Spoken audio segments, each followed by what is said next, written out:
We are all remote. We don't get to spend a lot of in-person time sitting across the table. And we do a lot of things virtually, and it's great, but it's not the same as this. And we really appreciate you guys coming out. This is a Ask Me Anything. Like, what do you all want to know about us and Proofpoint and how we started and what we want to do and all that jazz. So the floor is yours. What is the best part about owning a company? That's a good question.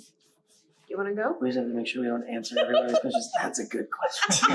That's a good question. I never thought that I would own a company. I've always, I guess you could say I've always had a little bit of an entrepreneurial spirit. Even as a kid, I would always do things entrepreneurial. So I would say for me, the best part of owning a business is seeing other people's success, seeing the success of my team. I didn't have a remarkable career prior to starting Proofpoint. I had some experiences that were not always pleasant. There's a lot of hard lessons that I had to learn in my career. And I learned them the hard way, by making mistakes, by putting my foot in my mouth, and then realizing, oops, I screwed up. I have to figure this out on my own. And I think being able to own a business has allowed me and Mike to create a culture and to create a company environment that's remarkably different than anything that I had experienced, and really be able to do things in a way that I would have loved to have that experience as an employee and in my career. I would have loved, to have the kind of culture that we have here. I would have loved to be able to be more included in decisions and be aware and understanding of why companies were making the decisions that they were making, the companies that I was a part of. And just be in an environment where we can celebrate everybody's successes and support everybody.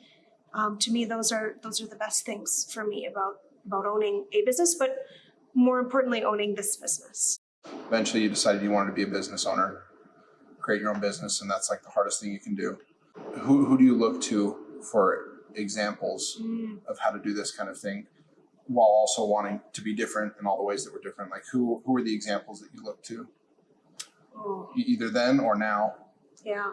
I'm realizing it more and more recently, but one of not my first boss, but the second place I ever worked at, I learned a ton.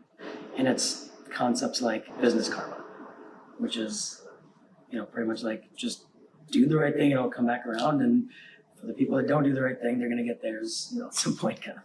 If we do our best and we do the right thing, then it should, in theory, all work out kind of thing. Like, obviously, hope is not a strategy, but outside of that, it's doing the right thing really does matter. Back then, it seemed weird to me, like, oh, well, somebody's not working out here and you're going to help them find a job. Oh, that's pretty cool. Like, she used to do that pretty consistently. And that's definitely a lesson that we took away from that. I took away from that. I have a lot of examples of what I don't want to follow as a business owner. I have a lot of examples personally and just through other people that have shared their career stories with me of companies and cultures and leaders that I'm like, oh, I'm definitely not doing that, So I think a really valuable lesson that I've learned as a business owner is everybody can teach you something. Whether it's someone you like and care about and respect and admire, or someone that you don't agree with, you can still learn something. And it really all depends on what you want to take away. So I have, over the years, especially as a business owner, looked at examples where I said, that's something I don't want to do. That's something that I never want to happen here at Proofpoint or have that experience. I've seen a lot of those examples that have influenced me as a business owner. I have a lot of family members that are husband and wife couples, and they own businesses. My aunt and uncle, who I'm very, very close with my aunt in Florida, and her and my uncle have been business owners their whole lives. And in high school, I worked in their office. In college, I'd come and visit them, and they live in Florida, so it was kind of a vacation for me.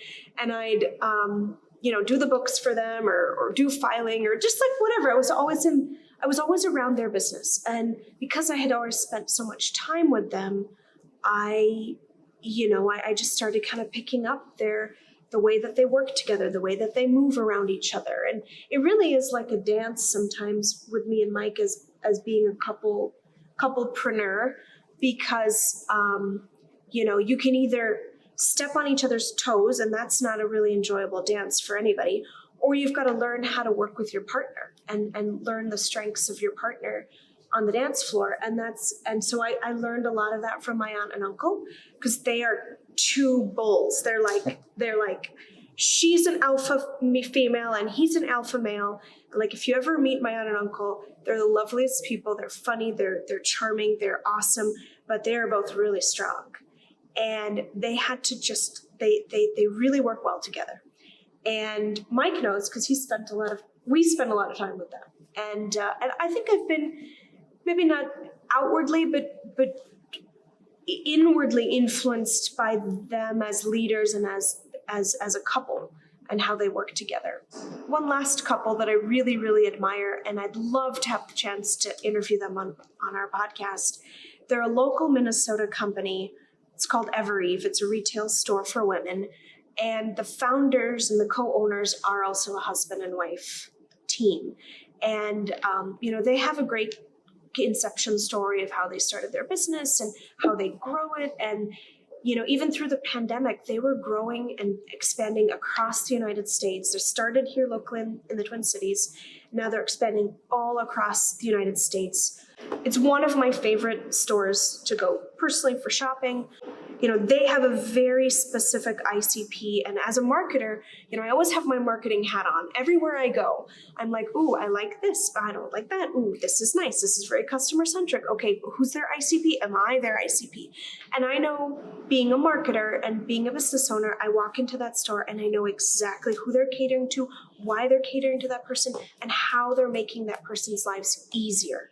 And they're catering to me. I am their ICP, and I'm a 30-something mom with kids, and I work and I'm professional, and I want to look cute, and I want to go shopping, but I don't have a lot of time. So I got to be in and out. And they have toys for the kids, and they have experiences for the kids when you come in with kids. And I love the entire experience. And Megan and Mike, the owners of the store, I'm talking on a first name basis like I know them, but I don't. But I follow them online. They're very open as leaders. They're very transparent as leaders. Their motto is to lead with heart. That's their personal motto as leaders and as company founders. In fact, this entire outfit is from their store. Nothing to do with what we do. We service B2B clients. Very different model, very different business model. But I just love their transparency as leaders. I love their motto to lead with heart. And I just love that they really put their clients at the center of all they do. And I think for us, that's also how we try to lead as leaders.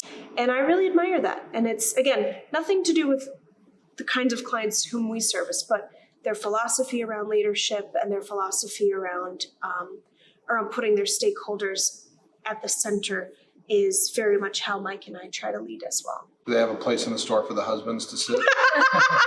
Yes, they do. They do have a husband nook.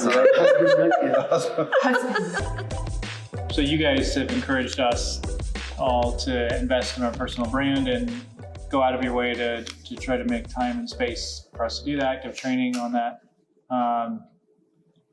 Why is that important, and why are you willing to invest time into something that, whenever we leave the company or, next stage, you could even be, by developing the personal brand, helping us to end up getting a different job or future job. And I think that scares a lot of companies, and, they discourage it for that reason. Why is that something that you prioritize? Not everyone's going to stay forever and ever and ever, I mean, do we, obviously as business owners, we want to create a company and an environment where people are encouraged to stay, that they do feel that they have incentive to stay, not just pay incentive, but the culture and the experience, and also the mobility to either, go up and try new things and learn, and get more responsibility in your career, or maybe make a lateral move and try something different that you've never had the chance to do, learn to play a different instrument, so to speak. So that's central to us as far as building this company and building this brand and the culture. But we're also, we are also very aware and sensitive to the fact that we know that people are going to move on for one reason or another.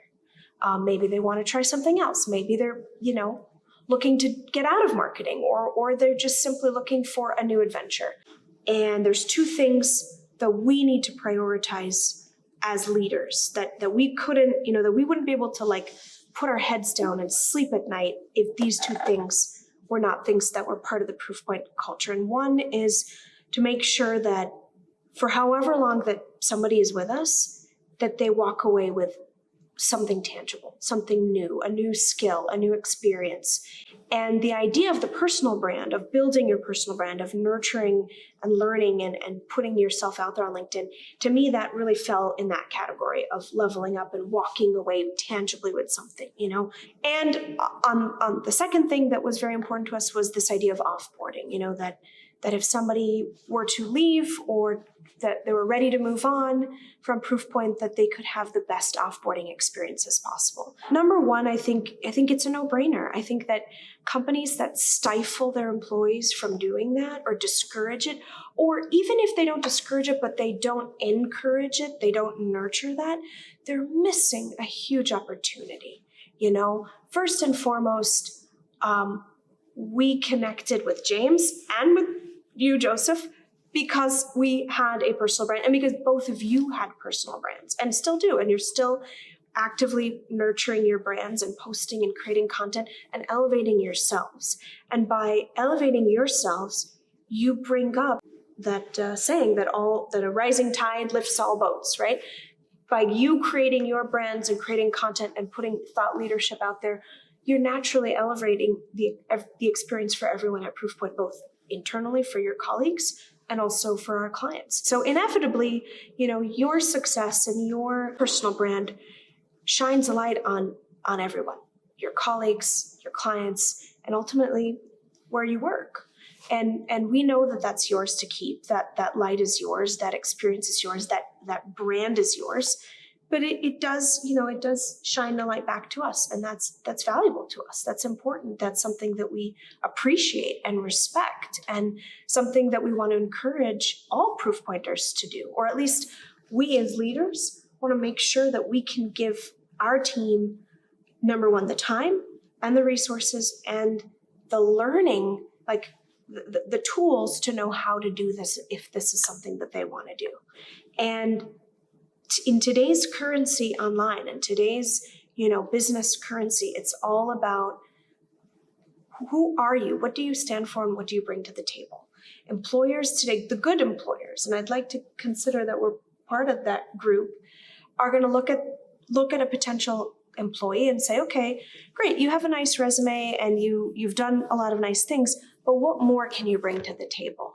And I know what's been so helpful to us as a business and so helpful to us as business owners is when our team, not only are you coming and you're playing the instrument in the band, which is what you're hired to do, but you're bringing audience members to our shows, right? You're selling more tickets because you've got a name, because you're an amazing trumpet player and everyone wants to come see Joseph because he can play the trumpet like nobody's business.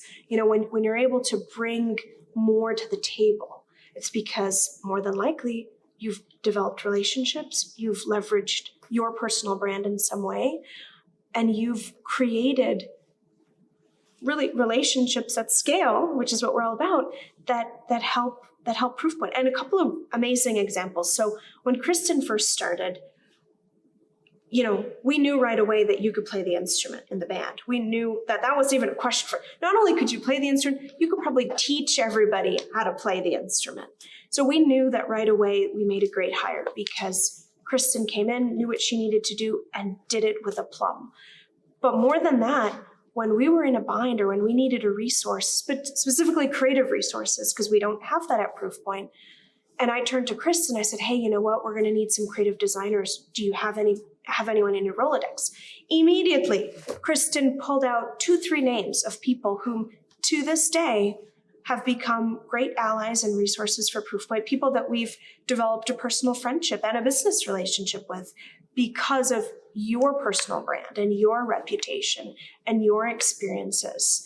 And you know, Joseph, you coming into the company with your brand and your podcast, I was just telling Mike the other day, we have so many more followers to the Proofpoint brand. We have so many more people in our online audience that want to hear our music, that want to come to our show because of the people that are in our band. So if we're a band, does that make me the conductor? Okay. I mean, to add on to a lot of what, everything Gabby said is 100% true. Like, the more that we can help all of you and everybody else that comes here level up and have a good experience, which I think part of the building, as you build your personal brand, it gives you an opportunity to level up in ways that you couldn't otherwise. So as you do that, you build more connections. Obviously, that helps the company. And whenever you're ready to move on, the people that do, they've hopefully had a good experience as that being part of it. And very possible they end up bringing Proofpoint in on the next place they come, right? Because like, oh, well, Proofpoint really knows their stuff about, this, that, and the other. Mike and Gabby are awesome, et cetera, right? So there's kind of both sides to it. And I think at the end of the day, nobody is 100% altruistic. Like, everyone's got sort of something they want for themselves. And I think that's true for us too. So I think yes, we enjoy seeing other people succeed, but on the flip side, it is, I think, a big part of our business growth strategy too. Everything that I see and everything that I'm reading and all the people whom I'm following, they're saying, the modern job seeker is doing what the modern B2B buyer is doing, which is they're going online, they're looking for referrals, they're looking through their friends, and they're looking to see who's out there and what are they talking about and what's out there. They're not necessarily going to job boards all the time, or maybe the job boards are, they're still there, but they're a very small part of their overall job hunting experience. And we talk about, this idea of demand generation, creating demand for our company and our services and what we offer and for our niche. And I think that goes the same for as an employer, as an employer brand, creating demand for your company. And one of the things that I learned recently as a business owner is that I can't do all the things. I can't do everything entirely by myself to support this business. So the more that all of you want to build your personal brands and want to elevate yourselves, like I said, it eventually comes back to us and helps elevate the overall Proofpoint brand experience as well.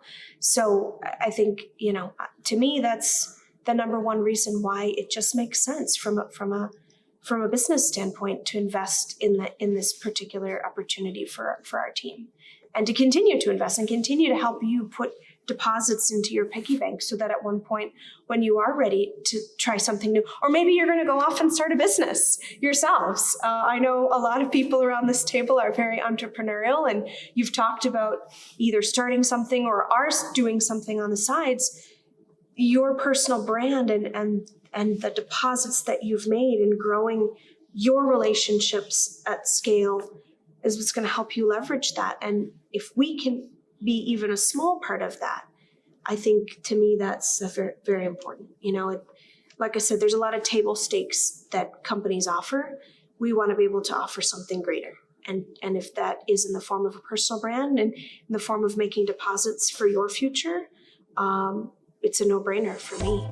What are some highlights, or maybe one that you want to share out of when you look back on the past 5 years? What is an example of one thing that really sticks out in your mind as a real victory or a high point? There are a number of highlights. I'm trying to think of one that I want. Hiring a project coordinator. Yeah, there's a lot of highlights. There's a lot of really amazing things. I would say. Okay, I've got Okay, go. I got one. This one was actually really recent.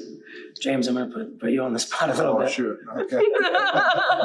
So I don't know if you know this. Did you know if you talked to him about it? About what? I don't know. Your dad reached out to both of us. Oh, Did yeah. you know that? Yeah. Okay. Yeah. Did you know? Yeah. Okay. He messaged me after. So after we hired James a couple of weeks in, your dad reached out and On LinkedIn. On LinkedIn, I haven't seen James is happy and this, that, and the other. You guys run from what I hear, you guys run an amazing business and keep doing what you're doing, that kind of thing. And that Yeah. just, and we've had a couple of That's true. experiences That's similar. true. There's somebody who we Chris- didn't hire. Chris Holmes. So yeah, Oh, yeah, so Chris Holmes Chris and Mom, Holmes, who is who's- no longer yeah. part of Proofpoint, but they are an Mom. incredibly huge supporter of Proofpoint. You know, they left very amicably and with a lot of respect and a lot of goodwill from us. And since they've left, they've still been very simpatico to Proofpoint and huge supporters. But before Chris left the company, I was chit-chatting with a woman on LinkedIn. I just kept seeing her name like popping up on my posts, and I had no idea who this lady was. And different last name than Chris. So this woman just chit-chatting, commenting on everything, liking everything, blowing up my feed with all this good stuff. And then I received a private DM from this woman. And she just had so many glowing things to say. She says, "Oh, I think you guys are running an amazing company, and I'm so impressed with you and your husband, and this company is great. And I just keep hearing so many great things, and I just want to share how thankful I am for how well you treat Chris." And I said, "Oh, thank you so much. I really appreciate that. That's really kind of you to say. What is your relation to Chris?" And she says, "Oh, I'm Chris's mom." I had no idea. Another highlight over the past 5 years. It was one of those situations where we had to kind of pull some all-nighters. Like we were working late. Steve, Kristen's husband, made dinner. And he's like, "Okay, why don't you, it was like 8 or 9 o'clock by the time you were sitting down for dinner. And you're like, "Guys, I'm going to take a break. I'm going to pause for dinner. But you kept your video open. And we're like, "Okay, Mike and I are going to be in the background." We were just kind of like doing whatever. And you went to your kitchen or dining room, whatever, and you were eating. And then Steve, Kristen's husband, comes into the office and comes into the video. And I felt like mortified. I'm like, "Oh my God, this husband must think we're crazy, that we're working his wife to death, that she's working these crazy hours. He must think that we're awful people, awful company." Like I was so embarrassed and so ashamed. I mean, in agency life, it sometimes happens where you have to work nights and sometimes weekends. But we've been working so hard to never, to have that balance and never, that's an exception, not the rule. So Steve walks into the video and I was so apologetic. I said, "Steve, thank you so much for being so helpful and supporting Kristen and supporting Proofpoint. We really appreciate it. And I'm so sorry. And I just want you to know that this is not going to be an everyday or every week occurrence at all."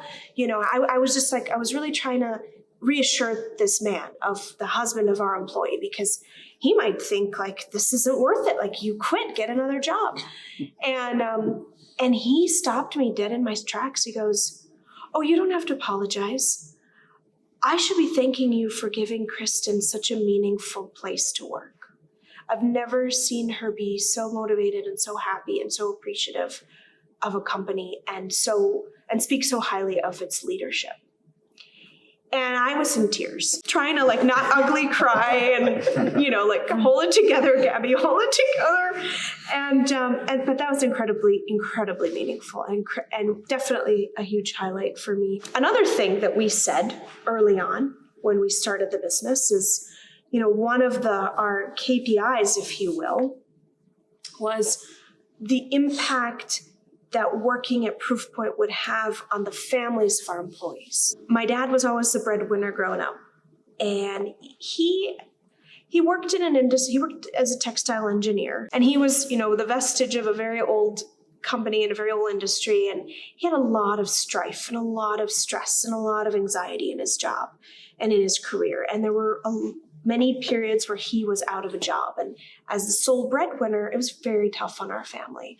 And I'm the oldest, and I saw firsthand how stressful and how awful it can be to work in a company where it's a bad culture, or you're underpaid, or you're undervalued, or you don't have room to grow, and just all these, what I call the awful underbelly of corporate America. And I saw that firsthand with my dad growing up.